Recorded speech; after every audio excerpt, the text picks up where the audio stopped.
Hi friends, welcome to Sharon vlog. இன்றைக்கி நம்ம வீடியோவில் வாயில் வச்சதுமே கரைஞ்சி போகிற மாதிரி ஒரு நல்ல ஒரு ஸ்வீட் தாங்க இன்றைக்கி நம்ம செய்ய போகிறோம். ஒரு கப் அவல் வச்சு 10 நிமிஷத்தில் செய்யக்கூடிய சூப்பரான சுவையான அவல் கேசரி எப்படி செய்கிறதான்னு இன்றைக்குள்ள வீடியோவில் நம்ம பார்க்க போகிறோம். நம்ம வீடியோக்குள்ளே போகலாம் வாங்க. நான் இன்றைக்கி ஒரு கப்பு லேஸ் அவல் எடுத்துருக்கேங்க. நீங்கள் லேஸ் அவல் கெட்டி அவல் எது வேணால் எடுத்துக்கோங்க. முதல்ல இந்த அவலை நம்ம ஒரு பேனில் போட்டு ஒரு 2-3 நிமிஷம் நல்லா வறுத்துக்கிடுவோம். ஒரு 2 நிமிஷம் வறுத்தா போதுங்க. அவல் கொஞ்சம் வறுபட்டதும் கொஞ்சம் கிறிஸ்பியாக இருக்கும். அந்த ஸ்டேஜில் நம்ம ஸ்டவ் ஆஃப் பண்ணிக்கலாம்.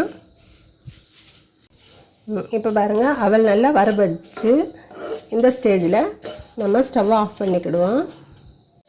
இந்த வறுபட்ட இந்த அவலை நம்ம இனி நல்லா ஆற விடுவோம். நல்லா ஆறுனதுக்கப்புறமா இதை ஒரு மிக்ஸி ஜாரில் போட்டு நல்லா பொடி பண்ணி நம்ம எடுத்துக்கலாம்.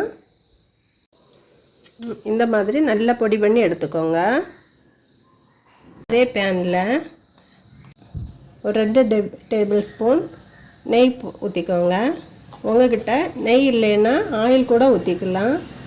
நெய் சூடானதும் அதில் கொஞ்சம் முந்திரி பருப்பு போட்டு வறுத்து எடுத்துக்கோங்க.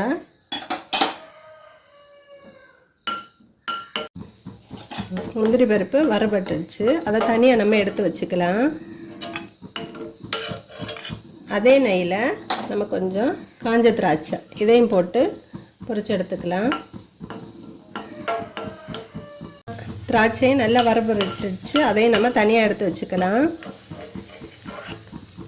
அப்புறம் அதே நெய்யில் நம்ம பொடிச்சு வச்சுருக்கிற அந்த அவலையும் போட்டு நல்லா கிளறி விடுவோம்.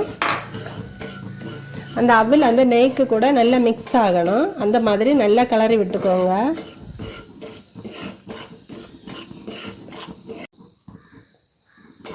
இந்த மாதிரி நல்லா வறுபடணும். இந்த ஸ்டேஜில் நம்ம கொஞ்சம் நல்லா சூடான தண்ணி, ஒரு கப் அவலுக்கு நான் 1 கப் தண்ணி எடுத்திருக்கேன். இதை ஊற்றி நல்லா மிக்ஸ் பண்ணி விடுங்க. தீ எப்போவுமே சிம்மிலே வச்சுக்கோங்க. அடி பிடிக்காமல் நல்லா கிளறி விடுங்க. இந்த மாதிரி நல்லா கிளறி விட்டுட்டே இருங்க. கட்டி எதுவுமே பிடிக்காது. இந்த அவல் கொஞ்சம் கெட்டி ஆகட்டும். இப்போ பாருங்கள், அவல் நல்லா கெட்டி ஆயிடுச்சு. இந்த ஸ்டேஜில் நான் 1 கப் அவல் எடுத்தேன். அதுக்கு ஒரு 3/4 கப்பு நாட்டு சர்க்கரை எடுத்திருக்கேன். அதை இது கூட சேர்த்துக்கலாம்.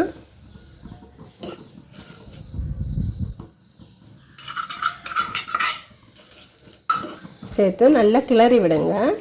நீங்கள் இந்த நாட்டு சர்க்கரைக்கு பதிலாக சுகர் கூட சேர்த்து செஞ்சுக்கலாம். உங்கள் விருப்பம். நாட்டு சர்க்கரைனா அது கொஞ்சம் ஹெல்த்தியாக இருக்கும், குழந்தைங்களுக்கு கொடுக்கலாம். அதனால தான் நான் நாட்டு சர்க்கரை போட்டு செஞ்சுருக்கேன். இந்த மாதிரி கிளறி விட்டுட்டே இருங்க. இப்போ பாருங்கள், நாட்டு சர்க்கரையெல்லாம் நல்லா கரைஞ்சிடுச்சு. கரைஞ்சி அந்த அவலோட நல்லா சேர்ந்துடுச்சு. இன்னும் கொஞ்சம் கெட்டி ஆகணும், அது வரை வெயிட் பண்ணுவோம்.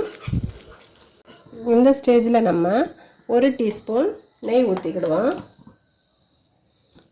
1 டீஸ்பூன் நெய் ஊற்றி இது கூட நல்லா மிக்ஸ் பண்ணி விடுவோம்.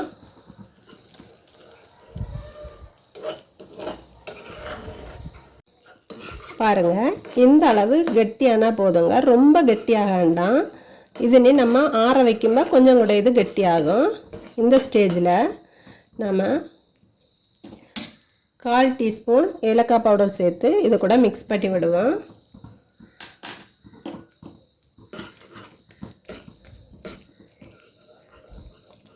இது கூடவே நம்ம ஏற்கனவே வறுத்து வச்சுருக்கிற இந்த முந்திரி திராட்சையை இது கூட போட்டு மிக்ஸ் பண்ணி ஸ்டவ்வை ஆஃப் பண்ணிக்கலாம். இந்த அளவுக்கு திக்கு போதுங்க. இப்போ பாருங்கள், சூப்பரான சுவையான அவல் கேசரி தயாராக இருக்குது. இனி இதை நம்ம ஒரு தட்டுக்கு மாற்றிக்கிடுவோம். நாம் செஞ்ச அவல் கேசரியை ஒரு தட்டுக்கு நம்ம மாற்றியாச்சு. இது ரொம்ப டேஸ்ட்டாக ரொம்ப சூப்பராக இருக்குங்க. வாயில் வச்சாலே கரைஞ்சி போகும், அந்த அளவுக்கு ரொம்ப டேஸ்ட்டாக இருக்கும். இதை நீங்கள் ஒரு தடவை உங்கள் வீட்டில் செஞ்சு பாருங்கள். இது செய்ய ரொம்ப நேரம் எடுக்காதுங்க, ஒரு 10 நிமிஷத்தில் சூப்பராக நம்ம செஞ்சு முடிச்சுக்கலாம். இந்த அவல் கேசரி உங்களுக்கு பிடிச்சிருந்துச்சுன்னா என்னோடய ஷேர் அண்ட் விலாக் சேனலை சப்ஸ்கிரைப் பண்ணுங்கள், உங்கள் ஃப்ரெண்ட்ஸுக்கு ஷேர் பண்ணுங்கள்.